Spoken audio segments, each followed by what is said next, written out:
Buenas, saludos a todos. Mi nombre es Alejandro Acuña. Hoy estamos en otra tutoría del curso Perspectivas Filosóficas de la Ciencia.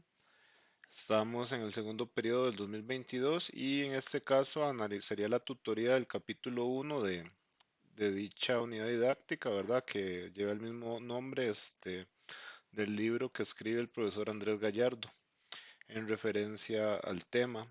Para este momento del curso, ustedes ya cuentan con la lectura del libro, cuentan con una tutoría en la cual se habla de los asuntos administrativos del curso, de la tarea, de los rubros a evaluar, de cómo se pasa el curso.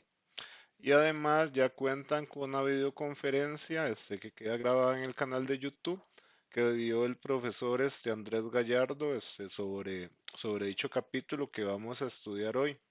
Entonces, para no repetir, voy a tratar de tal vez hacer énfasis en alguna que otra palabra, algún concepto, alguna idea, que no sea tan común, o pueda ser problemática para las personas que están haciendo su primer contacto con la filosofía.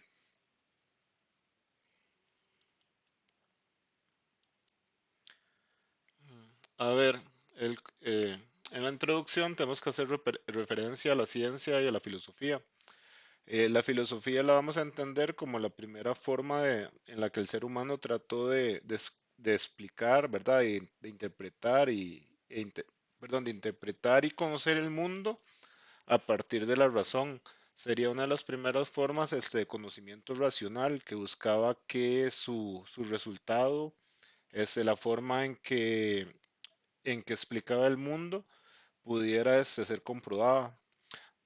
Muchos siglos después, la ciencia usa las metodologías que obtuvo de la filosofía y va a hacer casa aparte, va a desarrollar sus propias dinámicas, sus propias formas de análisis sobre el mundo, su propia forma de teorizar, y va a independizarse de la filosofía. Entonces se habla mucho de la metáfora como que la filosofía es el tronco, ¿verdad?, del árbol y luego las distintas ciencias van a ser las ramas, ¿verdad? Se van a separar de lo que es la filosofía. Ahorita en este siglo XXI vemos la vital importancia que tiene la ciencia en la actualidad. Ejemplo claro es la cuestión de la pandemia, cómo ocupábamos un conocimiento que fuera comprobable, cómo nos sentíamos mal cuando poníamos en Google cura para el coronavirus y no existía ninguna cura. Habían varios señores, ¿verdad?, de distintos grupos políticos, económicos, religiosos o culturales, ¿verdad?, que presentaban posibles curas para perdón, para el coronavirus, pero el problema de ellas es que no podían ser comprobadas. Entonces el ser humano, para desarrollar la civilización, para desarrollar la cultura, ha ocupado garantías, ¿verdad? Que el conocimiento pueda ser comprobado. Y esa es una de las temáticas, ¿verdad?, cruciales de lo que es la ciencia moderna y de lo que se discute en este capítulo. ¿Cómo podemos tener un conocimiento, ¿verdad?, que sea comprobado? Entonces, en esta primera parte de la introducción, ¿verdad? Entendemos la filosofía como una forma de conocimiento racional, ¿verdad? Que va a dar ciertas metodologías, ¿verdad? Y cierto bagaje histórico para que a posterior, ¿verdad?, vaya a surgir lo que es la ciencia moderna. Nos encontramos con los objetivos del capítulo. El primero es identificar las perspectivas filosóficas contemporáneas desde las cuales se puede estudiar la ciencia. O sea, hemos hablado de que la ciencia tuvo un origen, ¿verdad?, a partir de la filosofía, pero ahora en la actualidad, en el siglo XXI, ¿cómo o por qué, digamos, la filosofía puede centrarse a tener un objeto de estudio tal como la ciencia? O sea, ¿qué elementos desde la filosofía se pueden estudiar de la ciencia? Dos, comprender las principales tradiciones de discusión epistemológica de la filosofía occidental moderna. Entonces, aquí tenemos esta primera palabra que resulta complicada, epistemología. pero la vamos a entender como el estudio del conocimiento. En la tradición de la filosofía occidental la vamos a rastrear desde el pensamiento griego al posterior imperio romano, a lo que fue luego el desarrollo de la iglesia en lo que es Europa y la conquista de América y cómo todas esas tradiciones, ¿verdad? De esos lugares llegan a nosotros, ¿verdad? Muchas veces por un proceso de conquista y violencia. Entonces nos referimos a esa tradición griega, romana, europea y no hacemos referencia a lo que pudo ser el desarrollo del pensamiento en lo que es Asia, África y otras regiones del planeta. Entonces, comprender las principales discusiones epistemológicas de la filosofía occidental moderna. Entonces, para ilustrar eso, podemos ver en la imagen, en la imagen de arriba, nos encontramos a los dos propulsores, ¿verdad? De los grandes sistemas filosóficos de la antigüedad. El de barba sería Platón, y el más joven, ¿verdad? Perdón, de barba no canosa sería Aristóteles. Entonces, ellos representarían los dos grandes sistemas filosóficos del mundo antiguo. Y abajo encontraríamos a los autores modernos, a los autores del siglo XVI, en que vamos a encontrar a Descartes, a Hume, a Kant, a Locke, que van a ser los que van a desarrollar esa tradición de la ciencia moderna o de la filosofía moderna, que va a enfocarse en ese desarrollo de la ciencia moderna, y que el libro va a empezar a hacer su desarrollo histórico desde ellos. Pero no obstante, en ese desarrollo del libro va a haber una crítica a los sistemas anteriores, ¿verdad? Los sistemas del mundo antiguo, especial al desarrollado por Aristóteles. Y en especial, ¿verdad? Por su metodología en cuanto a desarrollar este conocimiento a partir de la contemplación del mundo. Y por eso ellos van a tratar de desarrollar nuevas metodologías para fundamentar la ciencia, ¿verdad? Desde la epistemología, como va a ser el empirismo y el racionalismo. Pero ahí ya nos vamos adelantando. Objetivo 3. Distinguir entre los diversos tipos de ciencias, según su objeto de estudio y su metodología. Entonces ahí vamos a analizar, ¿verdad? ¿Qué se puede conocer como objeto de estudio de la ciencia y cómo lo puedo conocer? O sea, cuál sería la metodología para trabajar dicho objeto de estudio. El 4. Distinguir algunos condicionamientos culturales a los que se encuentra sometida la investigación científica.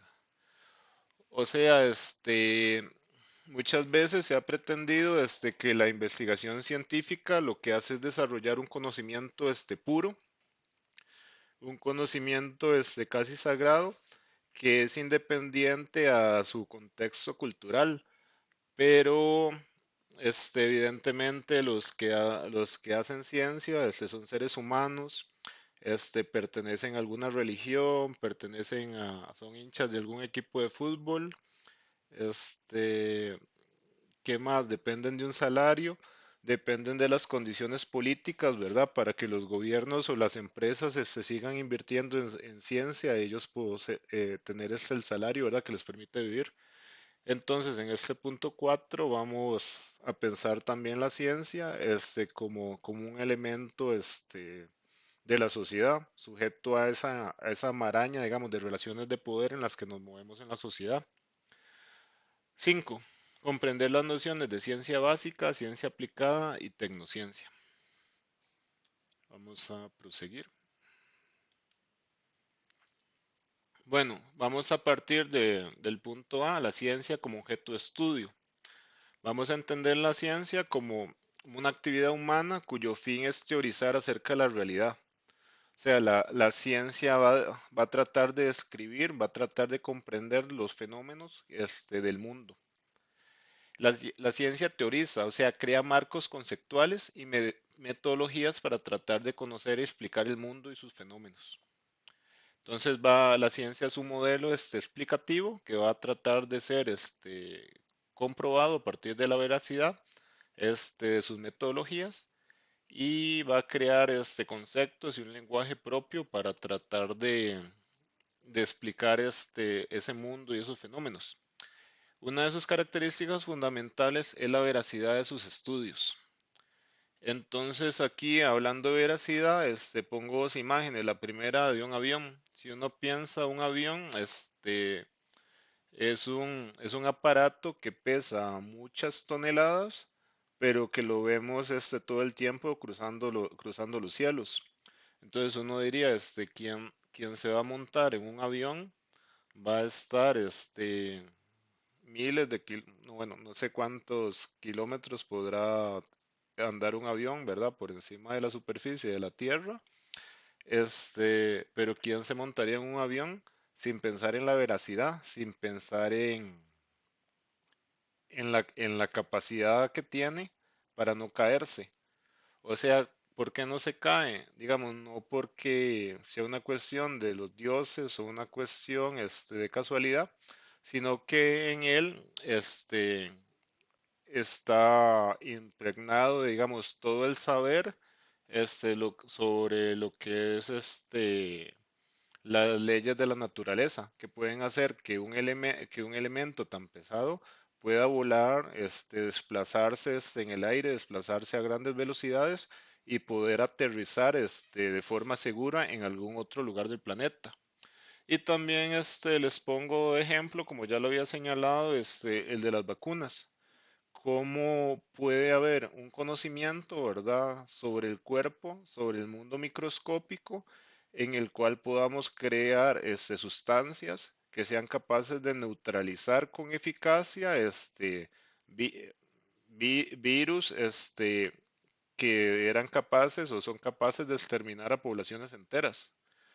Entonces, esto nos lleva, digamos, a que evidentemente la ciencia, digamos, crea metodologías y crea marcos conceptuales para explicar y generar conocimiento sobre elementos tan distintos como pueden ser las leyes de la física, este, o, o elementos tan pequeños, ¿verdad? Que ni siquiera son evidentes a la vista como el mundo microscópico. Entonces ahí, ¿qué pasa? Esas metodologías crean veracidad, y hoy podemos subir a un avión con seguridad y tomar o recibir medicamentos que en gran medida son eficaces y han transformado, digamos, la vida por completo. Es más, digamos, ahorita el desarrollo tecnológico, ¿verdad? Producto de la ciencia nos permite estar haciendo a distancia y de forma asincrónica esta clase. Entonces no cabe duda que la ciencia, ¿verdad? Y sus metodologías han venido a cambiar el mundo y a tiempos muy cortos, es muy distinto el mundo en el que yo nací, en el que vivía de pequeño, que era una Costa Rica rural, ahora una Costa Rica, ¿verdad? Interconectada tecnológicamente. A ver, llegamos a la cuestión de la filosofía de la ciencia.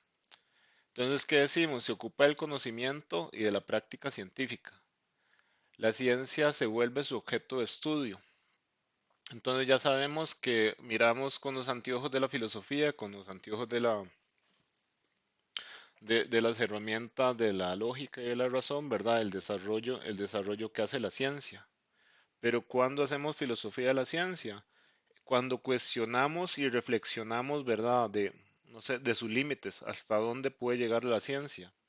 De sus alcances, digamos, pero esas vacunas, esos aviones, esas pastillas, ese conocimiento llega a todo el mundo, o llega a los más necesitados, o llega a solo unos pocos. Sobre sus límites, estructura, digamos, qué tanto puede llegar a conocer el ser humano. El ser humano algún día podrá llegar, efectivamente a otro planeta. El ser humano podrá, conocer, ot- qué hay más allá del sistema el solar con veracidad. Algún día podrá tener una comprensión más allá, de la que tenemos hoy del universo. Mm, o también de su ámbito ético. Bueno, tenemos distintos ámbitos. Tenemos el metodológico, epistemológico, ¿verdad? de es cómo la ciencia crea el conocimiento.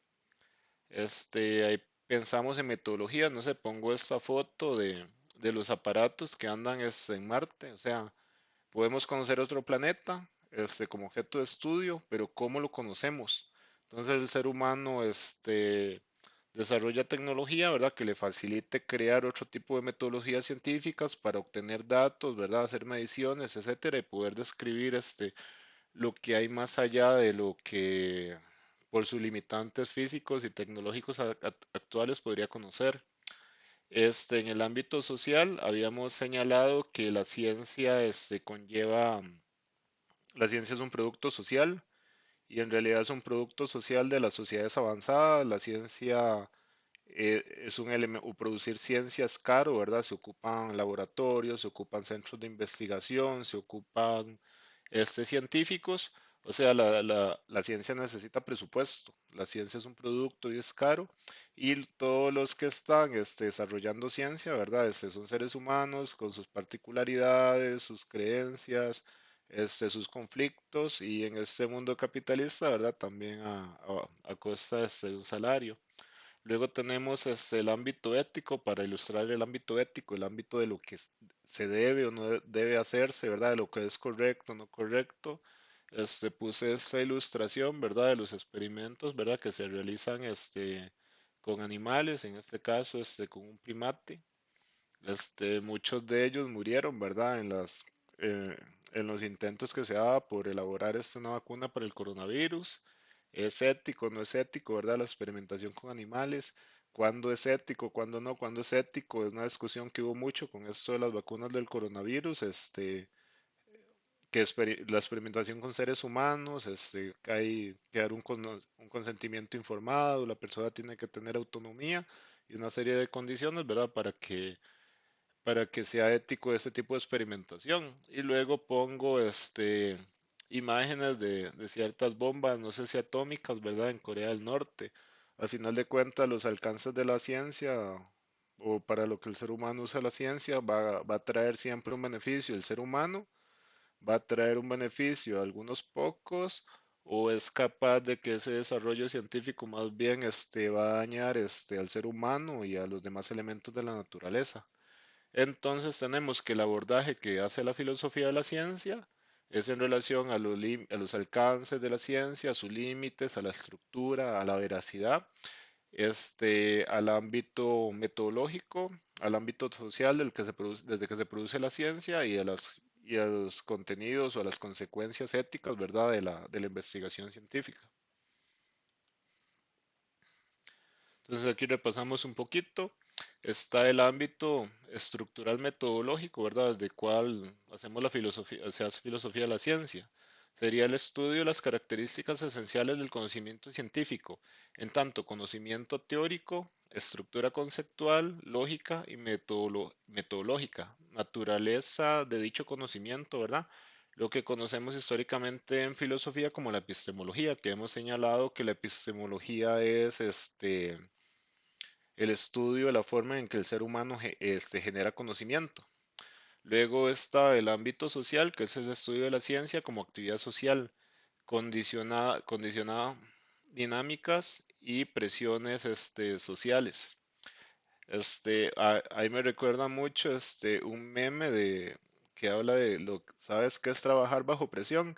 En el que está un miembro del ejército de Corea del Norte así, en la computadora y detrás está el líder de Corea del Norte y él está como asustado tratando de mostrarle los resultados a los que tuvo, a los que pudo llegar.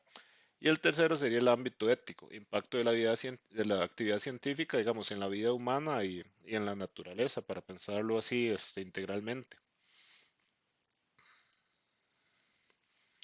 Así llegamos al segundo apartado, y el más extenso de este capítulo, la filosofía de la ciencia como epistemología, un breve repaso histórico. Entonces, como ustedes ya leyeron el libro, uno de los ejemplos o el ejemplo primordial, ¿verdad?, sobre el desarrollo y la necesidad de elaborar de elaborar metodologías científicas, ¿verdad? Que sean veraces y comprobables, es la cuestión del modelo, del modelo del sistema solar, el cual elaboró Aristóteles en el mundo antiguo y siguió siendo referencia durante la Edad Media que dura aproximadamente 10 siglos. Y las características de ese modelo, que sería el que está aquí, este, al lado izquierdo, es que ese modelo era geocéntrico.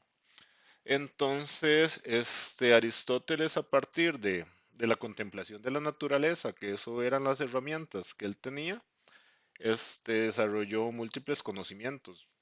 Es más, Aristóteles manejaba todos los conocimientos de la época, era botánico, zoológico, bueno, zoólogo, perdón, filósofo de todo, y también estudió sobre el cielo.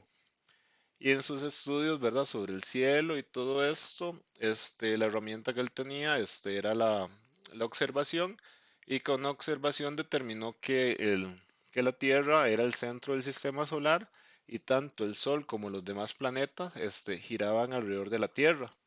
Y eso es lo que tal vez uno de niño, antes de entrar a la escuela, es lo que podría observar con sus sentidos.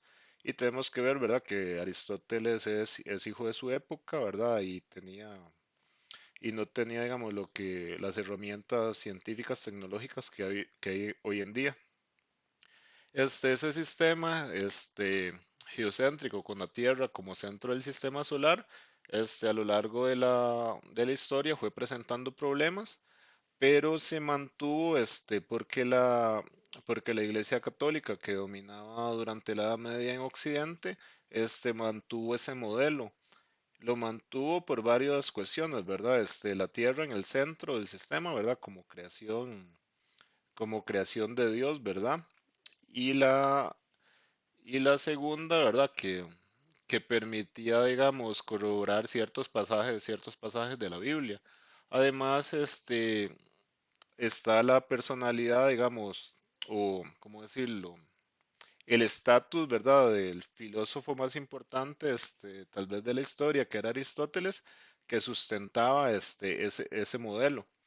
A lo mejor en el mundo antiguo, no, y en realidad en el mundo antiguo habían otros modelos, ¿verdad? Que no eran geocéntricos, como el presentado por Aristarco de Samos, pero resulta que ya, por mayor estatus social, personalidad, fama, importancia, se va a seguir usando el modelo de Aristóteles. Luego, luego a partir los desarrollos de Copérnico, y la observación, bueno, y estudios matemáticos de Copérnico y la observación, y también estudios matemáticos de Galileo, se va a pasar al modelo heliocéntrico, en el cual el Sol es el centro del sistema solar, y eso va a ser uno de los aspectos más importantes de la revolución científica y de lo que va a ser el desarrollo de la ciencia moderna. Luego aquí abajo, les puse una imagen, de más o menos cómo se visualiza el sistema solar, pero no es una imagen. El sistema solar es demasiado complejo, ¿verdad? Para poder pensarlo en una imagen.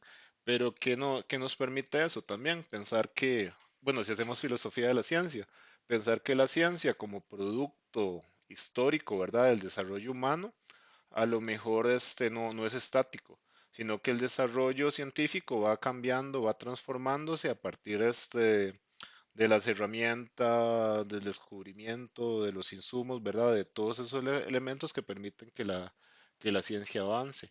Entonces ahí vemos la ciencia, si hacemos filosofía de la ciencia, no como un producto, digamos, como un producto fijo, histórico, dogmático, sagrado, sino como un elemento cultural, social, ¿verdad? Que va transformándose y va autocriticándose en la medida que la sociedad lo permita, porque si hay un gobierno dogmático que imponga lo que es verdadero, y agreda o elimine a todo aquel que tenga una posición distinta, ¿verdad? No están las condiciones sociales, políticas, ¿verdad?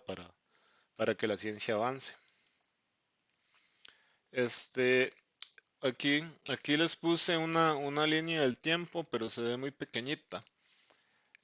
Aquí vamos, vamos a ubicar a Aristóteles entre el siglo 384 y el 322 antes de Cristo.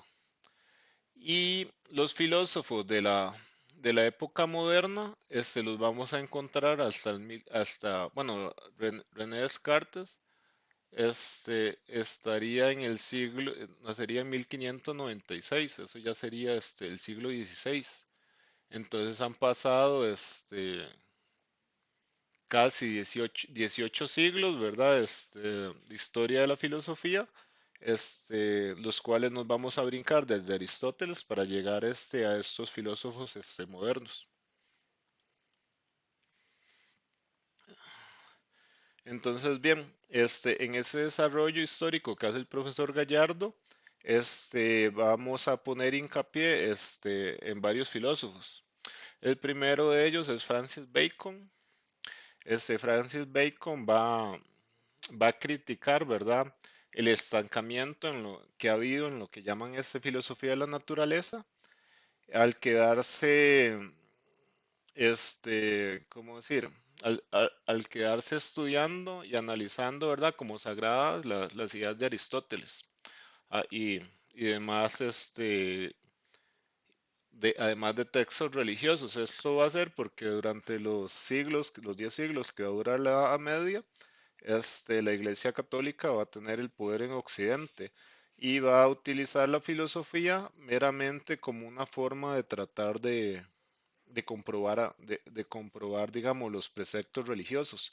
Va a usarla como teología y va a tener una censura muy particular, ¿verdad? Y a lo mejor muy violenta sobre los pensadores que puedan llegar a criticar sus dogmas, así como hubo filósofos como Giordano Bruno, ¿verdad? Que fueron quemados, ¿verdad? Por tratar de establecer nuevos criterios sobre lo que es el ser humano, sobre lo que es el mundo y lo que era el universo. Por lo tanto, ahí se habla de un rezago, se habla de distintas formas de haber creado el conocimiento. Entonces, Bacon va a estar interesado en establecer una nueva metodología para la ciencia.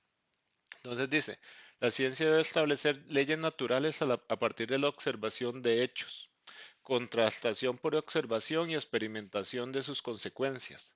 La inducción y bueno, va a proponer un método que sería la inducción eliminativa.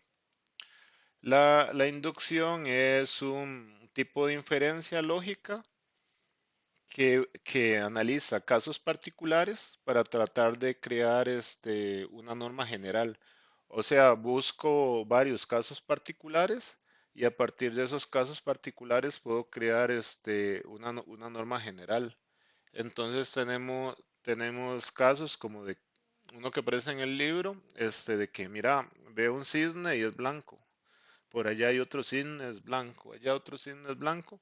Y poco a poco, al solo observar cisnes blancos, voy a suponer, ¿verdad? Voy a inferir lógicamente que es que todos los cisnes son blancos.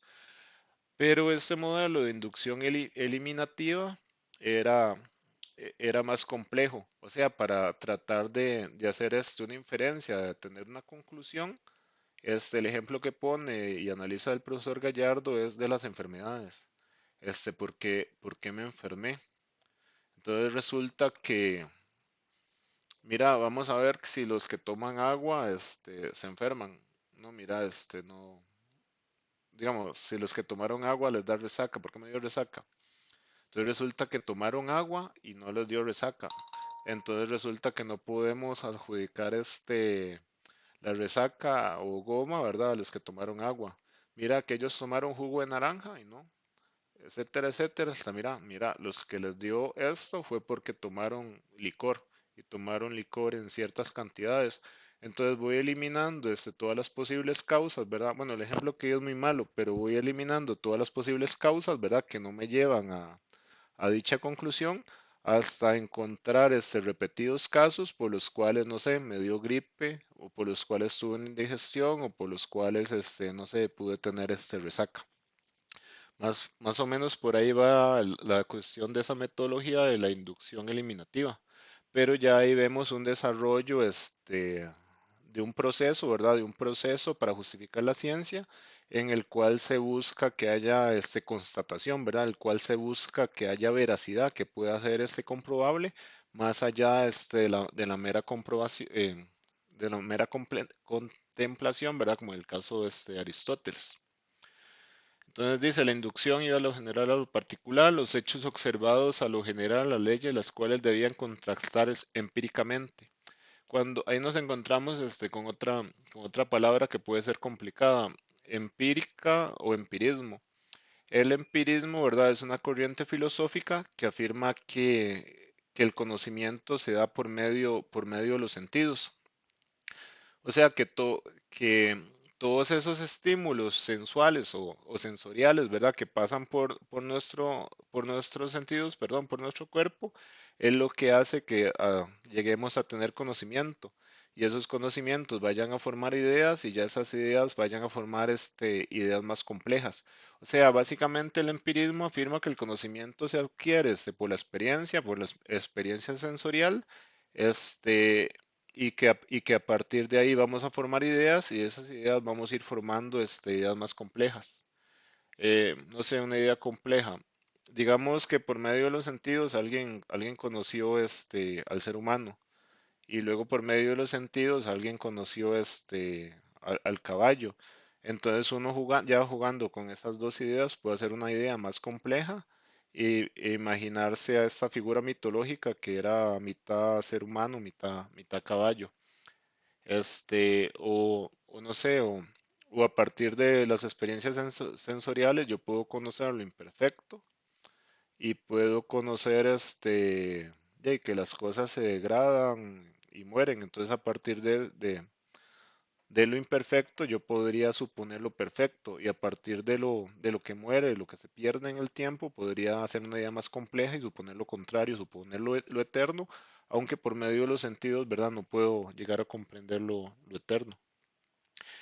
Luego Bacon, ¿verdad? Como sabemos que hay una censura en esa época, toda la crítica, ¿verdad? Directa y a lo mejor indirecta, habla que a las deficiencias de nuestro intelecto, ¿verdad? Para avanzar en ese desarrollo del conocimiento, las va a llamar ídolos. Luego de Bacon nos vamos a encontrar con el grandísimo filósofo René Descartes. Entonces, en René Descartes vamos a encontrarnos con el racionalismo. Entonces, el racionalismo va a afirmar que la fuente principal del conocimiento va a ser la razón. No van a ser los sentidos, puesto que los sentidos nos pueden engañar. Entonces, para tener ideas claras, ¿verdad? Ideas que no pasen por el engaño de los sentidos, tenemos que basarnos en la razón. Ahí podríamos pensar en las ideas matemáticas, que pueden ser utilizadas, que no van a variar y podrían ser utilizadas, ¿verdad? Para interpretar el mundo ya,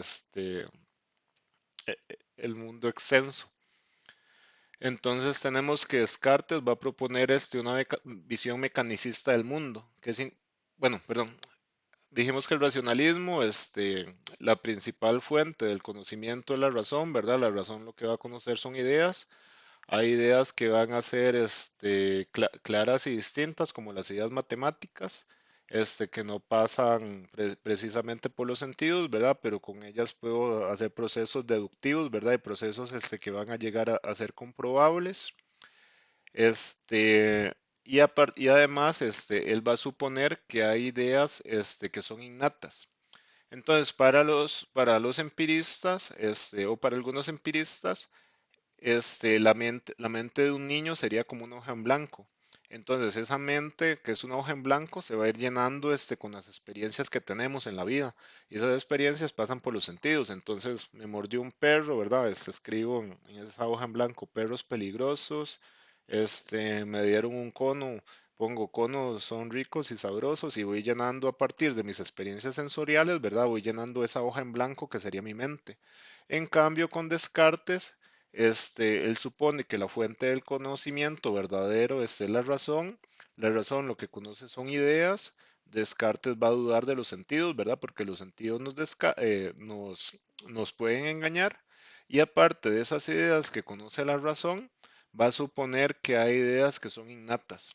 O sea, que el ser humano al nacer ya viene con cierto tipo de ideas, que han sido ahí colocadas por Dios. Entonces, en esas ideas innatas podemos pensar en la idea de Dios. O sea, es una idea que afirma Descartes que no pasó por los sentidos, porque yo no conozco a Dios por los sentidos, pero ya tengo la idea de Dios, tengo la idea del alma y tengo la idea del yo, entre las que él propone como ideas innatas. Hoy en la actualidad ya sabemos que si al nacer, digamos, no venimos con la mente vacía o con nuestras estructuras cognitivas vacías, sino que venimos con estructuras, ¿verdad? Que nos permiten adaptarnos al mundo y nos permiten y seguir con vida en esos años, ¿verdad? De la infancia. Entonces tenemos que la ciencia, ¿verdad? Debe ser un sistema de saber, fundamenta la certeza a través de la duda metódica, el cogito ergo sum, la famosa frase, pienso, luego existo, o mejor, pienso, por ende existo. Entonces Descartes lo que va a proponer es una duda. ¿Cómo sé yo que todo lo que me rodea no es falso? ¿Cómo sé que no estoy en la Matrix? ¿Cómo sé que no soy un personaje de un videojuego? ¿Cómo sé que todo esto no es una ilusión de un genio maligno? Entonces Descartes va a proponer que por el hecho mismo de que estoy dudando. Entonces yo al dudar, este, aunque todo el sistema es falso, al yo dudar, lo hago desde mí, me identifico como un sujeto que piensa, como una cosa pensante, y a partir de esa cosa pensante, que soy yo, de ese sustrato, puedo darme cuenta de que existo, independientemente de que esté en la Matrix o de que esta realidad fuera falsa. Entonces queda proponer Descartes, ¿verdad? Va a proponer el racionalismo, va a proponer que lo que hay que estudiar o la forma en la que el ser humano crea conocimiento y conocimiento verdadero es por medio de la razón, y por ende las metodologías que va a tomar el racionalismo y la intuición, ¿verdad? Para la comprensión de ciertas ideas que va a proponer como ideas claras y distintas, ¿verdad? Como pueden ser las matemáticas y la deducción. La deducción es un proceso de inferencia contrario a la inducción. Habíamos dicho que a partir de la inducción, a partir de casos particulares, voy a crear una norma general. En la deducción es distinto. Tengo la norma general y uso esa norma general para analizar casos particulares y establecer inferencias. A ver, bueno, ahí está parte de los aportes, ¿verdad? Que Descartes va a darnos, ¿verdad? Para tratar de fundamentar lo que es la ciencia moderna, a partir del racionalismo, perdón, y del mecanicismo. Descartes vía, no sé, tanto, bueno, habíamos hecho referencia al sistema solar. El mecanicismo analiza todo como una interacción, como engranes, como una máquina. Entonces podríamos pensar el sistema solar como un robot, no como un robot, no, perdón, como un reloj, y podríamos pensar al ser humano también o a los demás animales como una especie de fábrica, una especie de robot, una especie de mecanismo, ¿verdad? Que tiene su motorcito por aquí, tiene cables, tiene cuerdas, ¿verdad? Que hace que funcione o interaccione mecánicamente.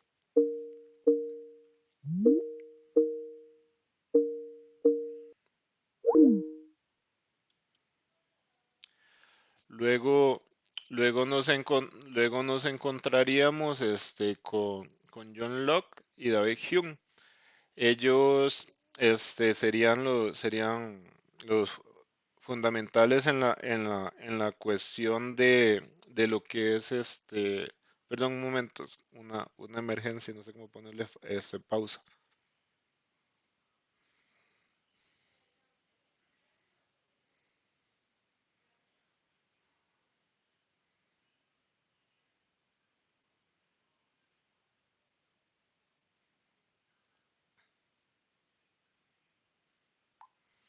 Perdón, una emergencia, soy un robot bueno, un robot defectuoso desde el mecanicismo, siempre hay cosas imprevistas, ¿verdad? Que uno a veces no controla. Bueno, y ahora que estamos hablando mucho de filo de la ciencia, se habla, ¿verdad? Que muchos de los grandes descubrimientos se dieron así tal vez por error, o como decimos los costarricenses antes, chiripa. Tal vez estábamos buscando una cosa, ¿verdad? Y de repente nos encontrábamos con otra, ¿verdad? Que jamás pensamos que iba a aparecer. Bueno, regresemos. Está John Locke y David Hume. Entonces ellos son, bueno, propulsores, ¿verdad? De lo que es el empirismo. El empirismo habíamos señalado, que es contrario al racionalismo. Los empiristas, no creen hayan ideas innatas, sino que ellos ven que la mente sería una tabla rasa. Entonces están peleados sumamente, con lo que es el racionalismo y Descartes, pues ellos no creen que existan ideas, ¿verdad?, que hayan venido previamente, con nosotros al nacer. Locke se encargó de darle a la corriente empirista una base más sistemática y ordenada. El entendimiento humano trabaja con ideas, objeto de trabajo de nuestra mente. Las ideas se adquieren únicamente por dos vías, la sensación y la reflexión. Por tanto, la experiencia es el fundamento de todo el saber. O sea, como hemos dicho, todo saber, según el empirismo, ¿verdad? Pasa por la experiencia y la experiencia se da, primeramente por la sensación, ¿verdad? Por los sentidos. El empirismo se opone radicalmente al racionalismo y niega las ideas innatas. Afirma que la mente es como una tabula rasa, ¿verdad? Como lo habíamos supuesto, ¿verdad? Como una hoja en blanco, que todo ese conocimiento que se adquiere por los sentidos, ¿verdad? Va escribiendo ahí. Aquí vamos a hablar un poquito de David Hume, también empirista. Él va a analizar el concepto de causa y va a ser escéptico. El escepticismo, ¿verdad? Es una corriente filosófica, ¿verdad? Que cuestiona, ¿verdad? Los criterios que hay de verdad. Entonces él va a proponer que la ciencia, ¿verdad? O la repetición que vemos en la ciencia, es producto de un hábito y no de una veracidad, digamos, de los objetos en el mundo. Entonces eso lo va a describir o analizar, con algo que él llama el problema de la inducción. Entonces dice, en el ámbito de la filosofía de la ciencia es básica la tesis denominada el problema de la inducción, en el que adoptó una posición escéptica al afirmar que la ciencia no puede establecer leyes generales ni universales, sino únicamente regularidades basadas en el hábito. El escepticismo es una postura filosófica que afirma que el conocimiento acerca de ciertos asuntos, el conocimiento, no puede ir más allá de la experiencia, como pretendió establecer Descartes. A ver el problema, no sé, a ver el problema de la inducción. Seguimos con el ejemplo de los cisnes. Digamos que vi un cisne blanco, vi otro cisne blanco, vi otro cisne blanco, y yo supongo que universalmente todos los cisnes son blancos. Este, a partir de casos particulares, supongo esa norma general, pero puede ser que en algún lugar del planeta haya cisnes que no sean blancos. Digamos que todos los días en la mañana veo que el sol sale por el este, pero puede ser que haya algún día, digamos, en el que el sol no salga.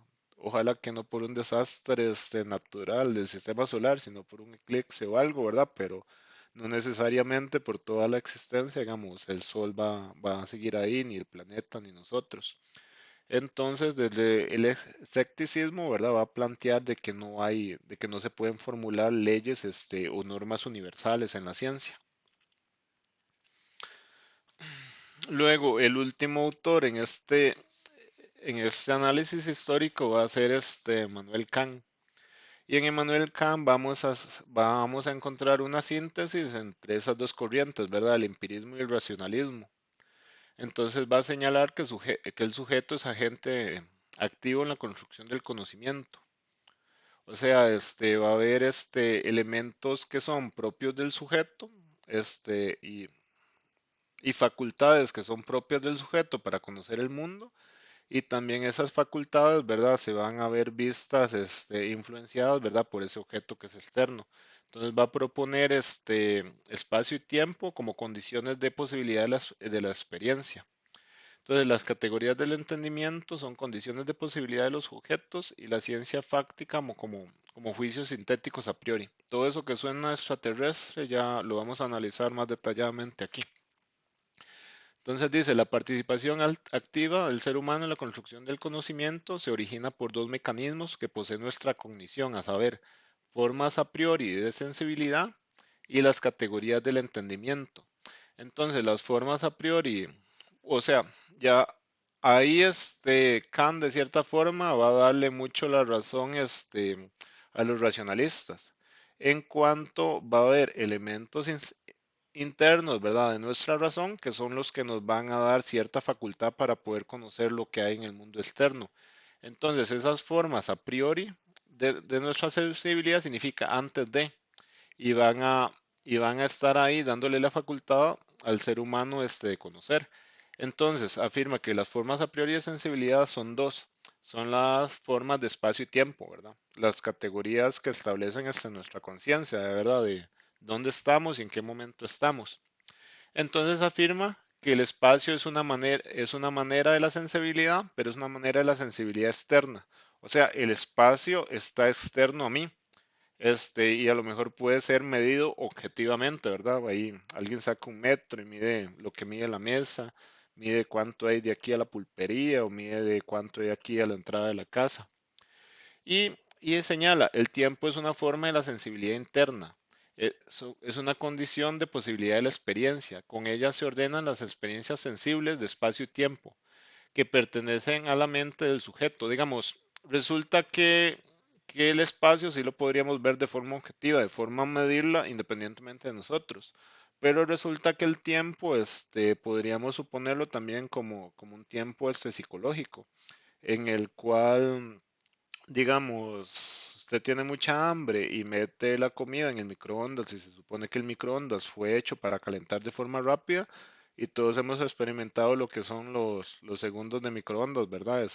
Que en realidad los segundos se vuelven eternos. Entonces, digamos, lo que vamos a encontrar, para decirlo de forma sencilla, lo que vamos a encontrar con Emmanuel Kant es que si habría formas a priori en nuestra cognición, en nuestra sensibilidad, que nos permiten entender el mundo, pero que también habrían formas o cuestiones exteriores a nuestra sensibilidad que afectan la forma en la que vayamos a conocer, ¿verdad? O a crear conocimiento del mundo. Entonces, es posible construir leyes científicas de carácter universal. Se entiende buena parte de la ciencia como una producción de juicios sintéticos a priori. Su generalidad y su universalidad son el resultado de las condiciones cognitivas a priori, resultado de una interacción, una síntesis entre seres humanos, sujetos y el mundo. O sea, vamos a encontrar, para ponerlo más en cristiano, que a la hora de que el ser humano hace epistemología, elabora, estudia las formas de conocimiento y va a generar conocimiento, va a haber una interacción entre los elementos propios de nuestra cognición, ¿verdad? Entre esas estructuras mentales que tenemos para poder conocer el mundo y el mundo que es externo a nosotros, entonces a los objetos. Entonces va a haber una síntesis entre el racionalismo y el empirismo en cuanto nosotros sí vamos a tener a lo interno mecanismos para la cognición, para el saber, para el comprender, y esos mecanismos van a estar en interacción con el mundo que es externo a ellos. Entonces, de esa forma hay una doble vía en la cual se va a producir el conocimiento. Bueno, si no se han dormido, vamos al punto C, que sería otros ámbitos de la filosofía de la ciencia. Entonces, nos vamos a encontrar el primero, el ámbito semántico. Entonces, el ámbito semántico es aquel referido al lenguaje y al significado de los conceptos empleados en la ciencia. A ver, digamos, un día de estos en el cole, los chiquillos estaban dibujando en una pared el átomo, pero resulta que el átomo a lo largo de la ciencia lo vamos a entender diferente, tal vez de la historia. Tal vez en un principio el átomo era, era una, no tenía divisiones, era una estructura material que no se podía dividir y era meramente materia.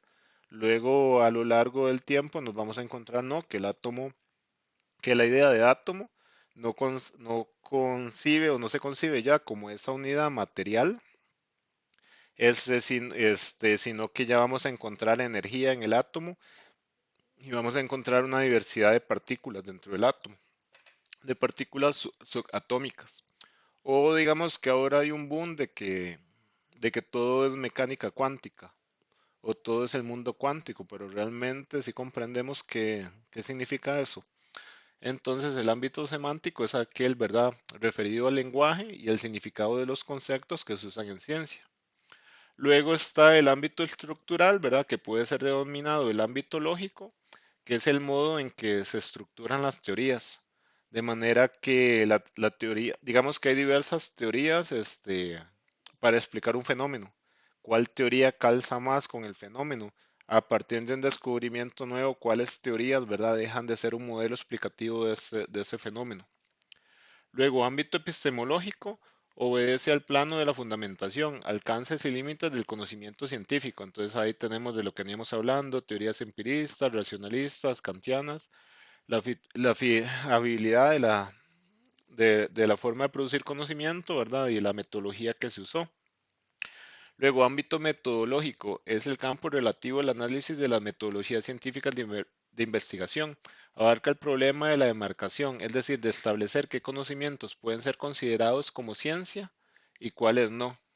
Entonces, para generar ciencia, ¿verdad? Ocupo un objeto de estudio, que es lo que voy a estudiar y ocupo una metodología, cómo lo voy a estudiar. Y esa metodología, ¿verdad? Para que sea considerado ciencia, tiene que seguir una serie de reglas. Entonces, si tal metodología no sigue las reglas, ¿verdad?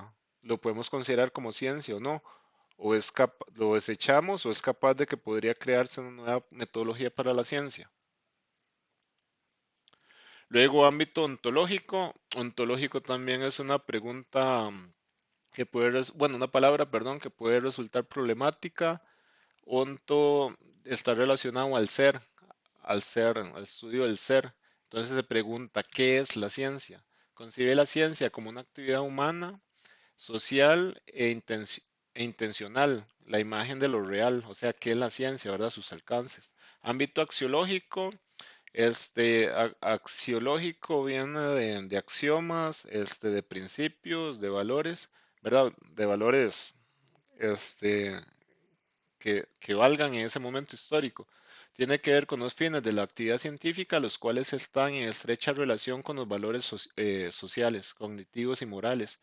O sea, ¿qué pretendemos con la ciencia? Digamos, mejorar la sociedad humana. Pretendemos con la ciencia generar una forma de tener más riqueza. O pretendemos conocimiento, ¿verdad? Para dominar a nuestros enemigos, etcétera. Y luego la ética de la ciencia analiza los valores éticos presentes en la ciencia endógena, la cual se ocupa de problemas como la honestidad de la investigación científica y exógena de la ética, o sea, de los elementos externos, ¿verdad? De los valores del mundo social que se ven involucrados. Y ahorita llegamos al último punto del capítulo, una clasificación contemporánea de las ciencias. Entonces se dice, las ciencias pueden clasificarles según su objeto de estudio. Entonces tenemos las ciencias formales. Les adelanto, las ciencias formales no tienen un referente empírico. O sea, las ciencias formales no estudian un objeto de estudio que pueda ser conocido por medio de los sentidos, sino que dentro de las ciencias formales lo que tenemos es la lógica, la matemática, que son puros elementos, ¿verdad? Que son ideales en cuanto son creaciones, digamos, del entendimiento humano. Entonces, las ciencias formales ocupan de organizaciones abstractas, de términos y de relaciones implícitas que se utilizan como herramienta para el análisis del concepto de deducción. En esa medida no estudian el mundo real, sino objetos ideales. se desarrollan por inferencia a partir de conjuntos de axiomas o de principios. Entonces, todos llevamos matemática en el colegio, entonces sabemos que la matemática parte de ciertos principios, ¿verdad? O axiomas, ¿verdad? Que son ideales, son de un mundo que está ahí de las ideas, como cuando nos ponían a sumar más infinito, más menos infinito, cuando nos decían que la recta era infinita, que en un plano había, etcétera, ¿verdad? Nosotros no estamos trabajando con el plano, no, ni con el triángulo, sino que con la idea de dichos elementos. Luego están las ciencias fácticas, ¿verdad? O empíricas. En las ciencias fácticas o empíricas, sí podemos tener contacto, por medio de los sentidos, con el objeto de estudio. Entonces, estudian cuestiones relativas a los hechos del mundo. Se requiere la observación y el experimento para probar su hipótesis con la contrastación empírica, o sea, de la experiencia. Este ámbito factual también suele dividirse a las ciencias en naturales y en sociales. Las ciencias naturales estudian fenómenos naturales y las ciencias sociales estudian las actividades y el comportamiento social e individual de los seres humanos. En esta clasificación hay que poner mucha atención porque se ha hablado mucho de que se conoce a las ciencias de la naturaleza, ¿verdad? Como ciencias exactas, porque su objeto de estudio, digamos, no es cambiante. O sea, usted agarra el agua, ¿verdad? Y la congela a 0 grados, hace que hierva a los 100 grados, ¿verdad? Y siempre va a tener la misma composición atómica, por decir algo. En cambio, cuando la ciencia es social, ¿verdad? Estudia las actividades y comportamientos del ser humano. Digamos, y el ser humano no, resulta que no todos somos iguales, en cuanto a las formas de comportamiento, resulta que podemos tener decisiones que cambien, de un día para otro. Este, no, muchas veces, la ciencia necesita que sea predictiva, ¿verdad? Que pueda predecir los sucesos, pero oye, no podemos predecir, muchas veces, no sé, una revuelta, una revolución, o distintas formas en las que se desarrollan los fenómenos, humanos. Entonces dice, las ciencias formales se demuestran o prueban.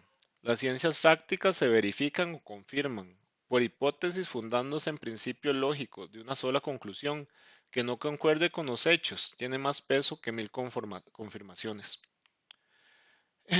Entonces, tenemos aquí, una deformación, una interpretación de los puntos que vienen en el capítulo uno. Puede ser que hayan muchos aspectos, ¿verdad? Que hayan quedado oscuros o no sean fáciles de entender, menos, que en este periodo de tiempo, ¿verdad? Vamos a abordar todos al mismo tiempo. Entonces, ahí les queda, el buzón el foro de dudas, ¿verdad? Para que pregunten, sobre algo que no haya quedado claro, sobre algo que siga estando oscuro y complejo. Y espero que hayan algunos conceptos o preceptos o partes de la historia, ¿verdad? Que les haya podido aclarar. Ya sin más, me despido.